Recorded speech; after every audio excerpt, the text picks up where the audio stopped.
Welcome back to our Spring Boot series. Today, we're diving into a powerful feature of Spring Boot, customizing component scanning. Specifically, we'll learn how to exclude certain classes from being automatically discovered by Spring. Whether you're looking to optimize your application's startup time or manage your beans with precision, this tutorial has got you covered. Let's get started. In the last video, we learned how to add our custom package for scanning, which is different from the default main class package. Component exclusions in Spring Boot are a way to prevent specific classes or packages from being automatically detected and registered as beans in the Spring application context. This can be particularly useful when you want to avoid certain configurations or components being picked up during the component scanning process, especially if they are not needed or could potentially conflict with your application's setup or manual configuration needs. For example, in a production environment, you may want to configure a custom data source and exclude auto data source configuration classes. Perhaps you want to exclude other auto configuration classes and provide custom configurations for this, or you may want to exclude certain classes from scanning because they are not used in your project. Then this feature is helpful. We will discuss multiple approaches to excluding specific configurations. Let's start. Using component scan exclusions. There are 5 types of filters available for component scan filter: annotation, assignable _type, aspect J, regex, custom. Let's discuss each strategies one by one. Exclude by assignable type. The most straightforward way to exclude a class is by assignable type. Here's how you can do it. Simply add the @component scan annotation to your configuration class or the Spring Boot application class itself, and use the assignable _type filter and specify the class you want to exclude in the excludeFilters attribute. This method is perfect when you have specific classes in mind that shouldn't be picked up by Spring. Exclude by annotation. Another approach is excluding classes marked with a specific annotation. This is especially useful for grouping certain components that should be left out. If you have marked the classes you wish to exclude with a specific annotation, you can exclude all such classes in one go. This is useful for grouping certain types of components that should not be managed by Spring. Here's how you can do it. Simply add the @component scan annotation to your configuration class or the Spring Boot application class itself, and use the annotation filter and specify the annotation you want to exclude in the excludeFilters attribute. By targeting our custom annotation in the excludeFilters, we can easily manage which components are ignored during the scanning process. Exclude by pattern. For more complex scenarios, you might want to exclude classes based on naming patterns. Using the regex or aspect J filter types allows you to specify patterns to match the classes you intend to exclude. This method provides flexibility and is particularly useful when dealing with a large number of classes that follow a naming convention. Excluding auto-configuration classes.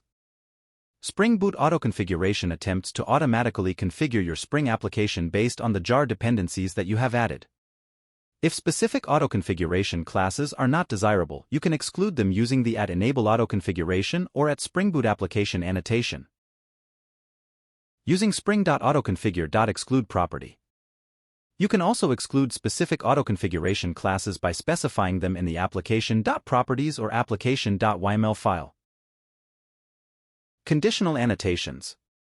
Spring's @conditional annotation and its more specific variants, @conditional onClass, @conditional onBean, @conditional onMissingBean, @conditional onProperty, etc., allow for more granular control over bean creation. You can use these annotations to conditionally include or exclude components based on various criteria.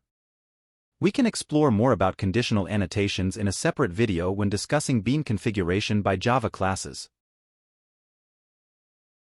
Let's delve into coding examples for a better understanding. Our code was disorganized. Now, let's refactor it by moving classes into specific packages to achieve a more cohesive and structured codebase. Greeting service impl, controller classes, notification service, and notification service impl are scattered across different packages. By organizing your classes into these packages, you create a clearer, more maintainable structure that makes it easier for developers to navigate and understand the various components of your application. create a new package called service. This package will contain interfaces and their implementations that provide the core business logic and application functionality.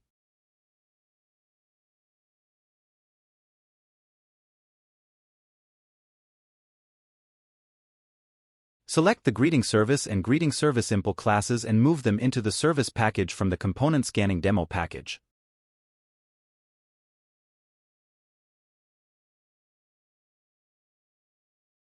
Also, move the notification service and notification service impl classes into the service package from the component scanning demo package.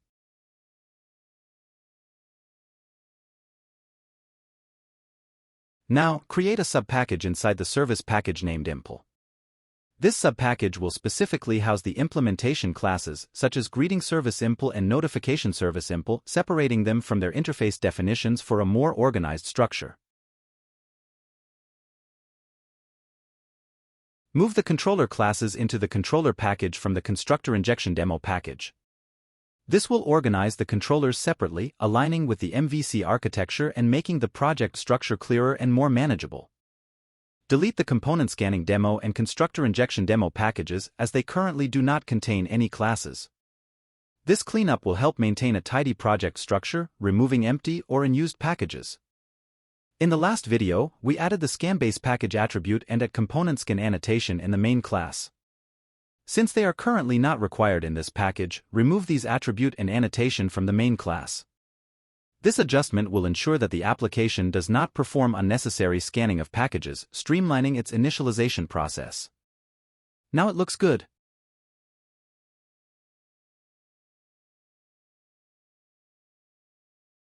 Spring provides the @ComponentScan annotation, which can be used to exclude classes by adding it parallel to the @Spring Boot application annotation in your main class file.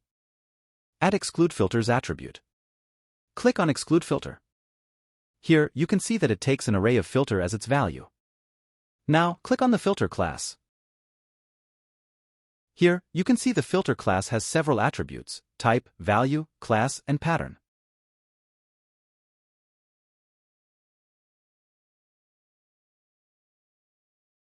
Next, open FilterType.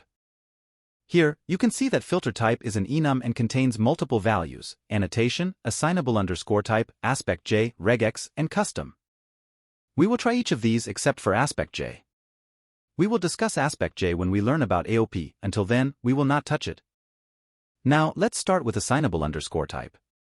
In our code, both greeting service and greeting service impl are present, and they are used in our controller class. If we exclude the greeting service class, then our Spring application should not start because the constructor injection controller class uses it as a dependency. Add the excludeFilter attribute with the value at ComponentScan filter. Set the type as assignable_type and. Here, you can see that values takes an array of class names.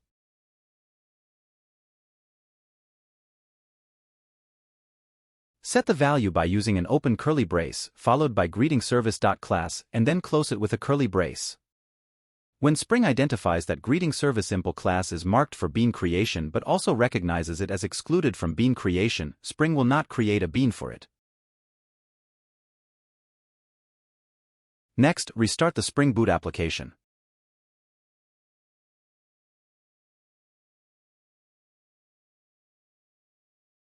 Here, you will see that our Spring Boot application does not start. Instead, it throws an exception: parameter 0 of constructor in com.gan.darpun.springboot.controller.constructor injection controller. Required a bean of type com.gan.darpun.springboot.service.greetingService that could not be found. This occurs because constructor injection controller requires an implementation of greeting service. But we have excluded this class from bean creation. In that case, our Spring server did not start because greeting service is mandatory for the application.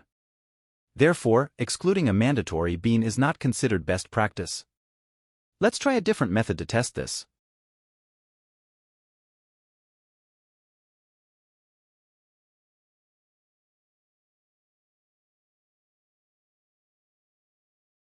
Create a new interface and call it employee service.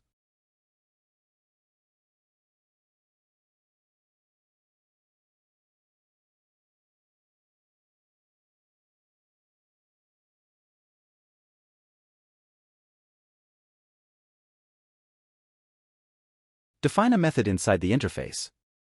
Let's define a method called getEmployee, which has a return type of string.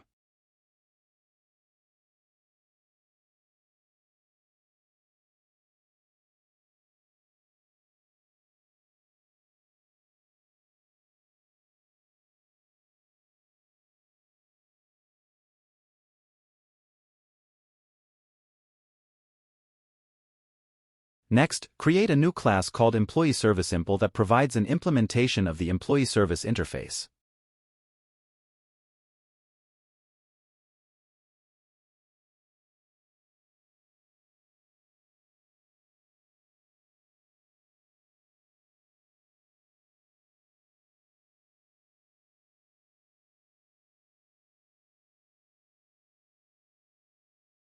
Next, override the getEmployee method in the EmployeeServiceImpl class.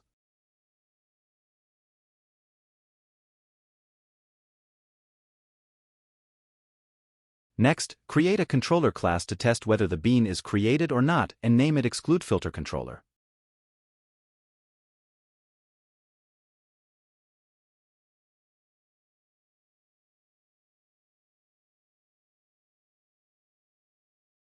Add the REST controller annotation just above the excludeController demo class. In the last few videos, we discussed how Spring registers all beans in a container.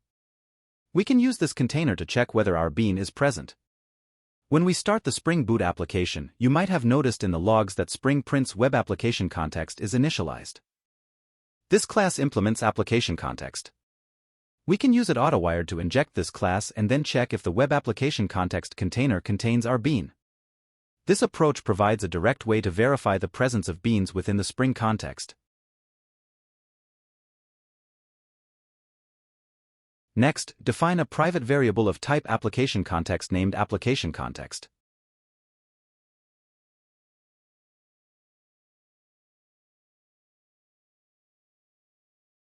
When defining applicationContext, you will notice a lot of classes are available.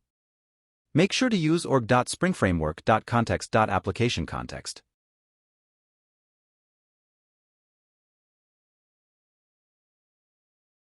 Next, define a constructor to inject the required dependency into application context.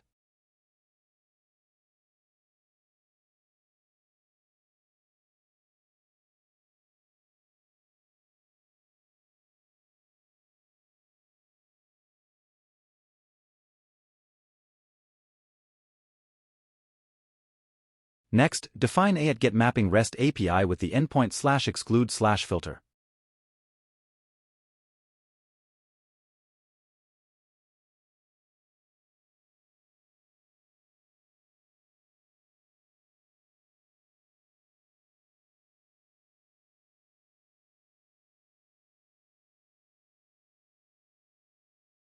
Actually, we forgot to add the component annotation to our EmployeeServiceImpl class. Let's open it. Add the @component annotation just above the EmployeeServiceImpl class. The @component annotation lets us specify a name for the bean, matching the variable name in our code. This name is then used by Spring for bean registration in the container. You can set this name using the value attribute within the @component annotation. Define our bean within the component annotation, name it EmployeeServiceImpl.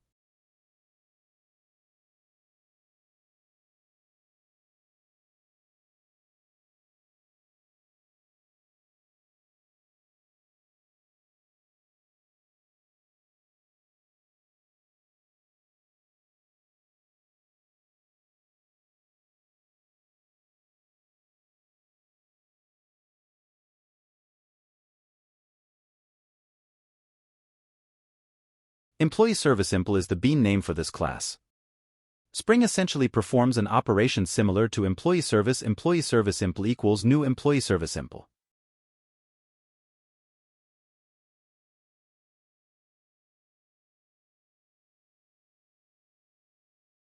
And registers the EmployeeServiceImpl object in the container with the bean name EmployeeServiceImpl.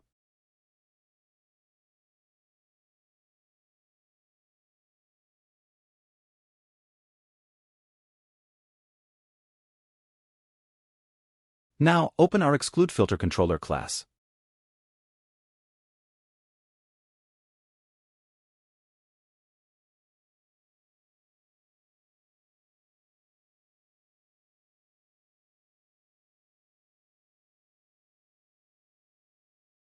Let's define a variable boolean isBeanFound equals application context dot contains bean employee service impl.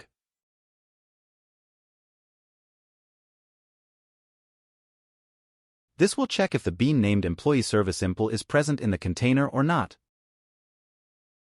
Next, return a response from our REST API as follows: return bean found plus isBeanFound. This will concatenate the string bean found with the value of isBeanFound, indicating whether the bean was found in the application context. Next, restart our Spring Boot application. Before restarting the server, ensure that you have commented out the @ComponentSkin annotation from the main class. And also, we are not excluding the employee service class from bean creation at this moment. When you hit our REST API, it should return true, indicating that the bean is present in the container. Next, open your web browser to test this. In the web browser, enter localhost 8090/exclude/filter into the address bar and press enter. It displays bean found true, meaning the employee service bean is present in our container, and this is the output we expected. Wow, it's working! Now, let's proceed to exclude the employee service. Let's do it. I copy the previously used ComponentSkin annotation and paste it below in the main class file as a comment. This way, if you check this code on my GitHub, you can retrieve all of this code from the comment.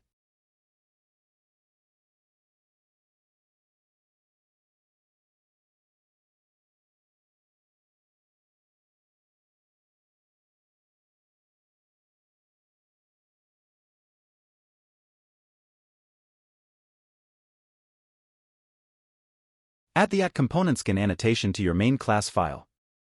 Use the exclude filter attribute, assigning it the value of @ComponentScan filter.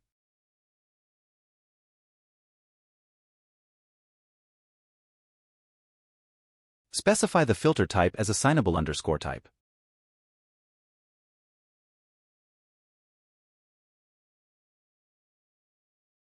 To exclude a specific class, like employee service, encapsulate employee service.class within curly braces to set it as the value.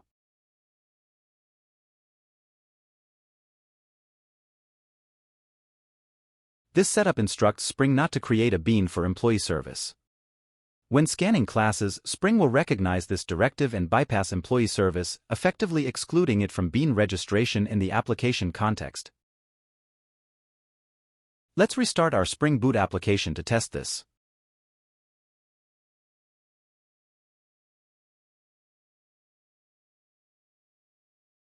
Let's open your web browser to test this for tutorial purposes.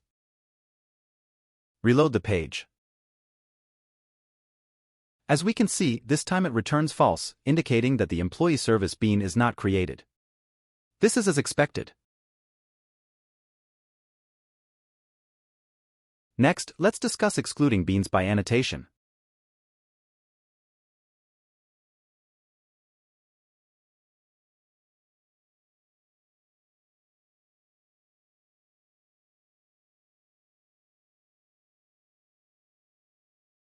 I copied the previously used ComponentSkin command into the comment section in the main class file itself, so it's available on Git. Now, you will see an annotation in the filter type. Next, we will use this filter type to exclude certain classes from bean creation. For this purpose, we require custom annotation.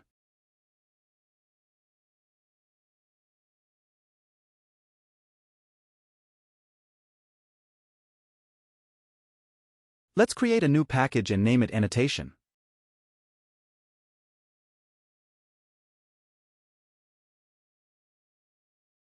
Within this package, create a new annotation file.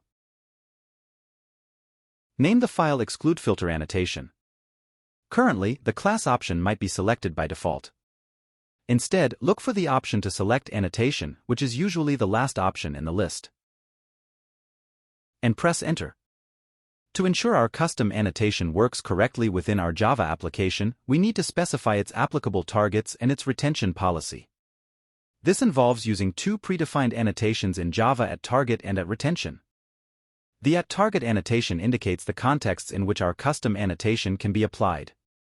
In our case, we want our annotation to be applicable to classes. Therefore, we use element_type as the value for the @target annotation. This tells the Java compiler that our custom annotation is intended for use on class declarations. The @retention annotation specifies how long annotations with this type are to be retained. By setting the retention policy to retention_policy.runtime, we are instructing the JVM to retain the annotation at runtime. This is crucial for annotations that will be queried reflectively during the execution of your program. By annotating our excludeFilter annotation file with both @target and @retention, we clearly define its applicable use cases and ensure that it is available at runtime, allowing our application to reflectively access it as needed. Open the employee service impl class file and annotate this class with excludeFilter annotation.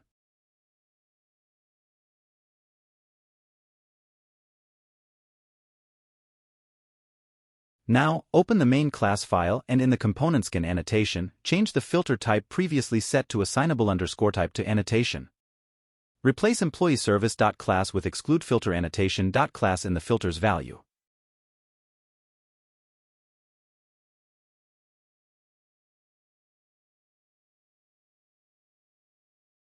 Restart your Spring Boot application.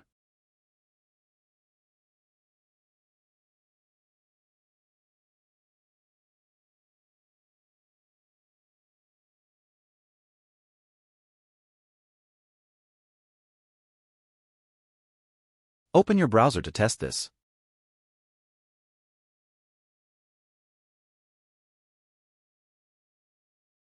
Reload the page. As you see, it displays false, which means the bean is not created. This is working as expected. Using annotations, we can exclude a set of classes from being instantiated as beans.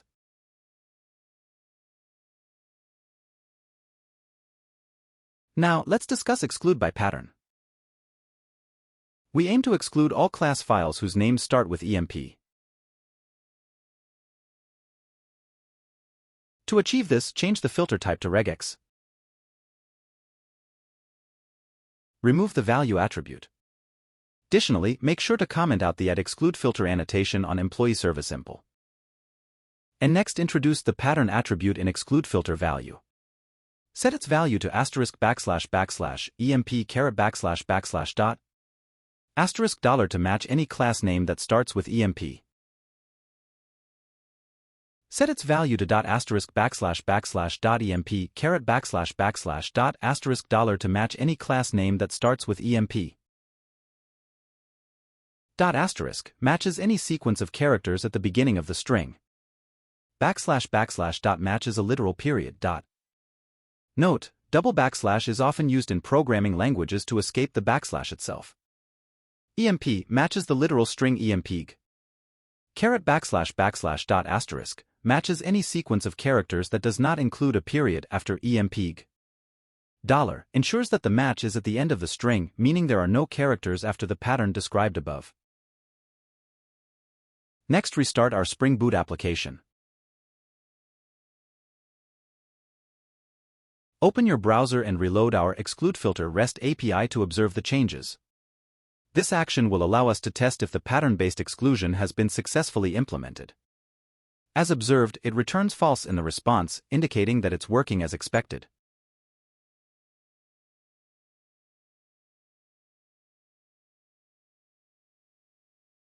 Now, let's explore Exclude by custom. In this approach, you have the flexibility to apply any logic within your custom filter class. If you return true for a specific class file, it will be excluded. Here's how to implement this. Create a new package. Begin by creating a new package named filter. Create a custom filter class. Inside the filter package, create a new class and name it custom filter. Make our custom filter class implement the type filter interface. Override the match method, which accepts two parameters: metadata reader and metadata reader factory. The metadata reader provides metadata about your class. Retrieve class metadata details by invoking the getClassMetadata method and assign them to a variable named classMetadata.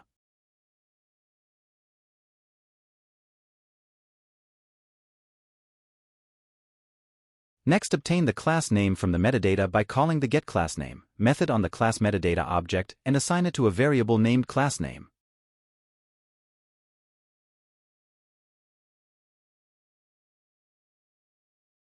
Next, implement logic to check if the class name starts with emp. If it does, return true to exclude the class.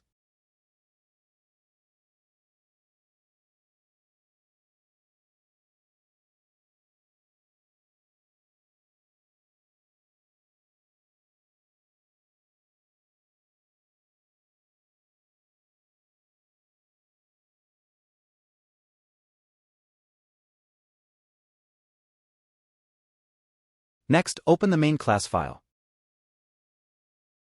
In it, change the filter type to custom and remove the pattern attribute.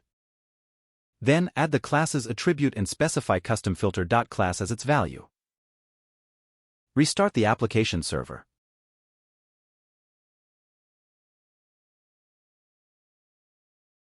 Our application server has started. Let's test our code. Open a web browser and reload the excludeFilter REST API. Oops, something went wrong with our custom filter. It's returning true, which means the bean has been created.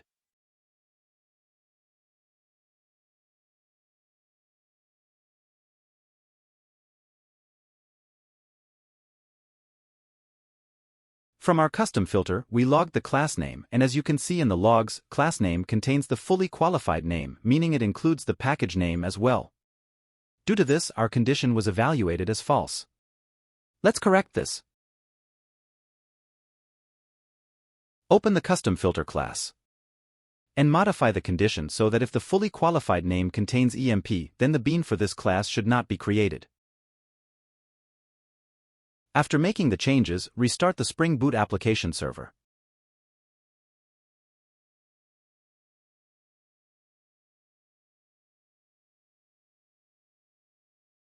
Server has started. Next, go to the web browser and reload the excludeFilter REST API. Wow, it's working! As you can see, it now displays false, meaning the employee service bean has not been created. When setting up exclusion criteria, especially in the context of a Spring Boot application or any other framework that supports custom filtering, it's essential to have clear guidelines to ensure that your exclusions are effective, maintainable, and align with your application's needs. Clarity and maintenance. Use exclusions judiciously and document why certain classes are excluded. Overusing exclusions can make the configuration complex and harder to maintain. Testing. After applying exclusions, thoroughly test your application to ensure that all necessary components are correctly detected and instantiated. Missing beans can lead to runtime errors that are hard to diagnose. Configuration classes.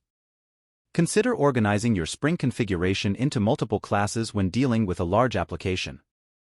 This can make your configuration more modular and easier to understand.